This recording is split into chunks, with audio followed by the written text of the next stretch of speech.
Hi there, my name is Dimitrios Terzis. I'm a final year student doing a politics and economics degree at Stirling University, and I recently participated in this year's Model NATO, organized by the British International Studies Association and the Foreign, Commonwealth and Development Office.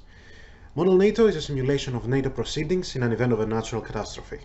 Students from 15 universities all over the United Kingdom were given a NATO member country to represent across three committees: the North Atlantic Council, the Military Committee, and the Civil Emergency Planning Committee. The delegations had to negotiate potential solutions to a natural disaster which affected multiple countries and brought severe casualties. Through dialogue, negotiation, and lobbying, delegates were able to draft a declaration on how NATO should act, keeping in mind each nation's national interests. Being a diplomat for a day was an amazing experience, and the fact that the whole event took place inside the Foreign, Commonwealth and Development Office really added to the experience. At the event, I represented Canada at the North Atlantic Council at the level of foreign ministers. As a great power, I had the responsibility to ensure that Canada's national interests are protected, while NATO is not undermined and stands up to the challenge presented. The best thing about this experience was the feeling of being a diplomat for a day and being surrounded by so many talented students from all over the United Kingdom.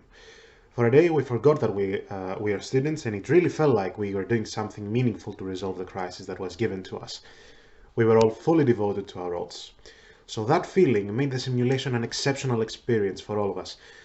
There were times, of course, we found it difficult and challenging to negotiate and agree in certain areas, especially towards the end, but this is how negotiation works, and it really added to the experience.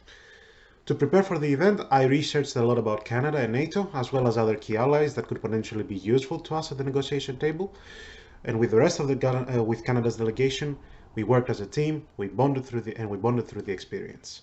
We negotiated and collaborated with other delegates, we stated our opinions and objections where necessary, and we helped draft motions and amendments. Thus, Model NATO helped me use and develop my research skills, my negotiation skills, as well as my team working and public speaking skills. This was my first ever simulation, and it has really intrigued me to apply for similar ones in the future. The skills I developed will be very useful going forward, as I would like to pursue a career in an international organization.